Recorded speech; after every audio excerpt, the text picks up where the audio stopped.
Salut à tous, aujourd'hui on se retrouve pour l'épisode numéro 176 de l'After Zap Image. Donc déjà je tiens à m'excuser parce que hier il y a eu l'épisode de l'After Zap Image, visiblement il est sorti sans image. Pour une fois j'ai pas d'explication, je comprends vraiment pas pourquoi il y avait aucune image pendant l'épisode.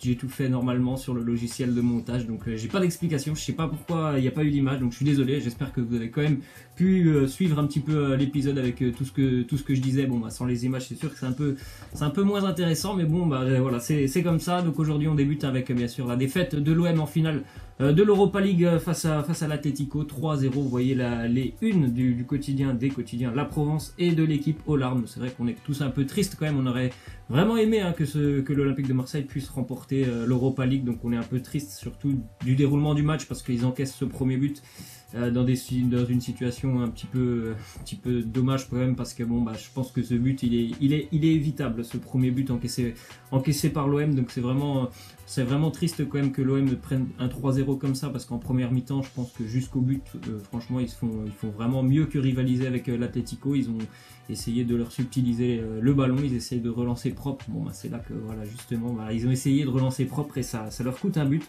Donc c'est vraiment dommage pour l'OM qui perd donc cette finale 3-0. Ensuite on voit une déclaration de Franck McCourt, le propriétaire de Marseille. Il nous dit: ce n'est que le début, nous avons de grandes ambitions, notre but est de continuer sur le long terme et de faire de Marseille une équipe capable de gagner des titres chaque année en France ou en Europe. C'est bien parti, l'OM qui quand même fait une très belle saison en France, qui fait une très belle saison aussi européenne. Donc là ça s'arrête en finale, mais j'espère au moins que ça va permettre à l'OM d'attirer encore des bons joueurs cet été. J'espère aussi qu'ils vont pouvoir être en Ligue des Champions. On verra ça en fin de semaine avec cette dernière journée de Ligue 1. Mais en tout cas, visiblement, le projet, c'est quand même plutôt pas mal ce qui nous vend Franck McCourt. Ils ont fait quand même une très belle saison. On pouvait avoir des doutes au début de l'année.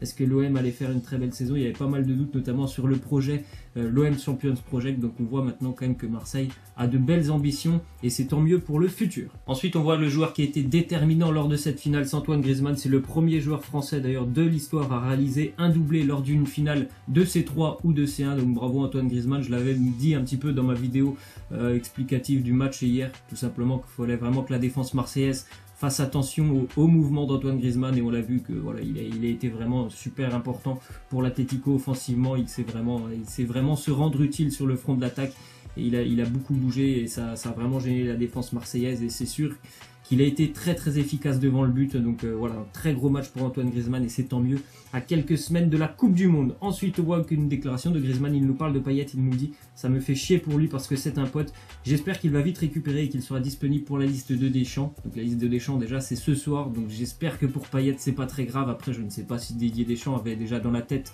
l'envie de le prendre, mais ça peut être compliqué quand même. Il est sorti sur blessure au bout d'une demi-heure. Payet, il était en larmes, vous voyez d'ailleurs les images, il était vraiment en larmes, il est sorti au bout d'une demi-heure.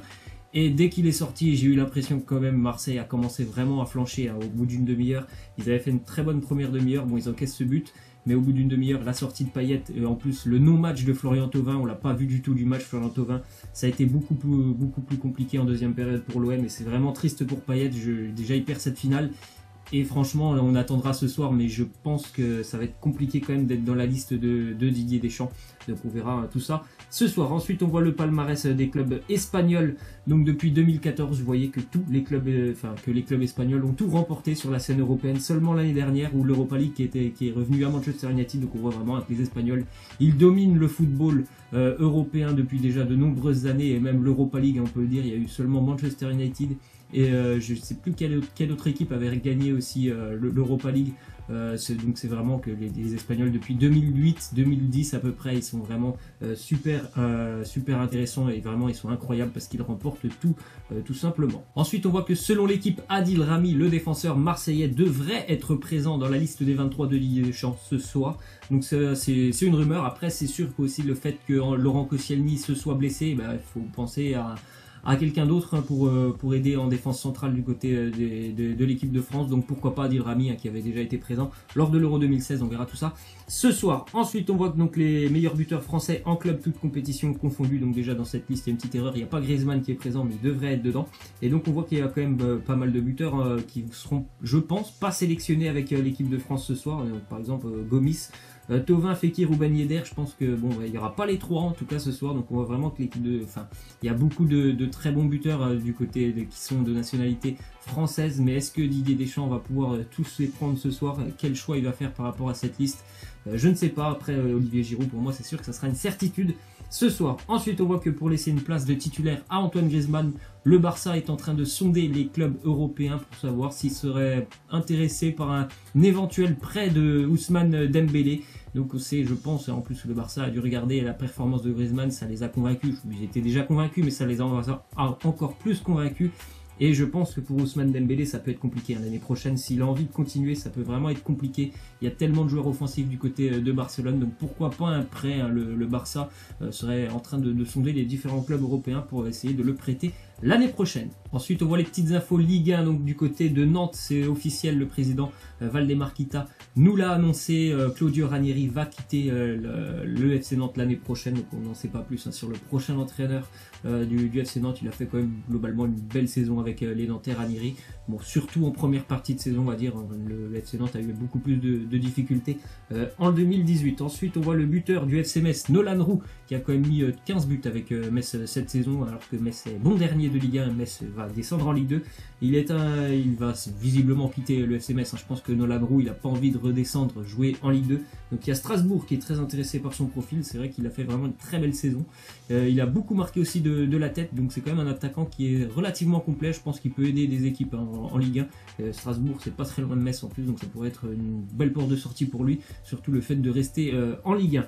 Ensuite, on voit que l'entraîneur du FC Metz, Frédéric Hans, ne sera plus entraîneur de Metz. Donc il ne va pas continuer l'aventure avec les Messins en Ligue 2. Ensuite, on continue avec la Juventus et notamment Gianluigi Buffon qui va tenir une conférence de presse à 11h30. Donc à l'heure où je vous parle, bon, il est trop tôt, donc je ne sais pas ce qu'il a dit pendant cette conférence de presse. Gianluigi Buffon, possiblement, il y a plusieurs rumeurs qui circulaient aujourd'hui. Est-ce qu'il allait annoncer la fin de sa carrière et donc sa retraite? Je ne sais pas. Et depuis 1 ou 2 jours, on apprend aussi de nombreuses rumeurs sur le fait qu'il pourrait continuer, prolonger d'1 an sa carrière, mais pourquoi pas aussi quitter la Juventus. Il y a notamment beaucoup de rumeurs qu'il envoie du côté du PSG ou du Real Madrid. Donc je ne sais pas, à l'heure actuelle où je parle, je ne peux pas vous dire ce qu'il va nous dire pendant sa conférence de presse dans Gianluigi Buffon.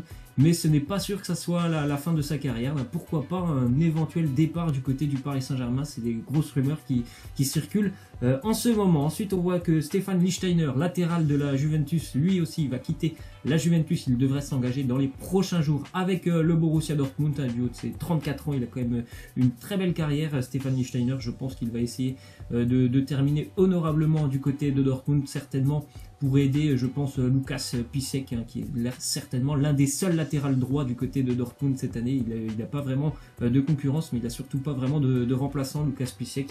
Et puis il peut aussi un petit peu évoluer sur le front de la défense centrale, Stefan Lichtsteiner, donc il devrait rejoindre le Borussia Dortmund. Ensuite, du côté de Dortmund, normalement, il y a un départ qui est acté. C'est le défenseur central Sokratis Papastatopoulos, le grec, qui devrait s'engager avec Arsenal. Il n'a jamais vraiment convaincu depuis qu'il est arrivé du côté de Dortmund, Papastatopoulos. Donc il devrait quitter le Borussia pour aller rejoindre l'Angleterre et Arsenal. Ensuite, on voit que les joueurs du Sporting Portugal vont quand même disputer la finale de la Coupe du Portugal ce dimanche, alors qu'il se passe vraiment des choses très graves du côté du Sporting. Ils ont été agressés par une quarantaine de supporters de leur propre équipe au centre d'entraînement cette semaine. Il y a eu des coups, il y a eu je crois un kiné qui a été blessé au niveau de la tête, donc c'est assez grave ce qui se passe du côté du Sporting. Il y a aussi pas mal de problèmes entre les joueurs et le président, donc vraiment des choses assez inquiétantes, mais ils tiennent quand même à jouer cette finale de la Coupe du Portugal ce week-end. Ensuite, on voit les 23 sélectionnés pour les Three Lions, donc de l'Angleterre, qui seront présents en Russie pour la Coupe du Monde. Donc il y a quand même pas mal de jeunes joueurs. C'est une équipe, je trouve, relativement inexpérimentée, cette équipe anglaise. Il y a pas mal de jeunes joueurs, comme je vous l'ai dit. Alexander Arnold, il y a par exemple aussi Lingard, Loftus-Cheek, Pope, c'est quand même Rashford, c'est quand même des joueurs assez jeunes. Il n'y a pas vraiment d'expérience dans cette équipe anglaise. Bien sûr, en attaque, ça sera l'équipe anglaise sera menée par Harry Kane et Jamie Vardy. Ensuite, on voit que du côté de West Ham, David Moyes quitte le club de West Ham qui a vraiment vécu une saison assez compliquée déjà avec ce déménagement maintenant depuis 2 ans dans le nouveau stade. Ça se passe pas très bien et ils ont vraiment vécu une saison compliquée. Ils ont été chercher ce maintien mais difficilement. Donc David Moyes quitte le club. Et on va terminer donc avec la question de fin. Est-ce que sur le premier but encaissé par l'Olympique de Marseille, est-ce que Steve Mandanda est fautif, oui ou non? Donc pour moi c'est vraiment du 60-40 pour Mandanda. Je pense que voilà, il doit pas relancer plein axe comme ça. Anguissa il est de dos. Bon après Anguissa son contrôle, bon c'est quand même assez incroyable à ce niveau-là de faire un contrôle comme ça.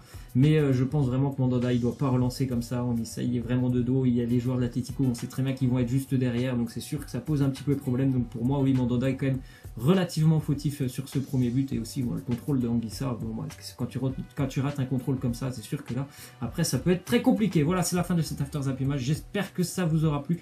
N'hésitez pas à lâcher des likes, à vous abonner. Moi je vous laisse et je vous dis à demain. Ciao.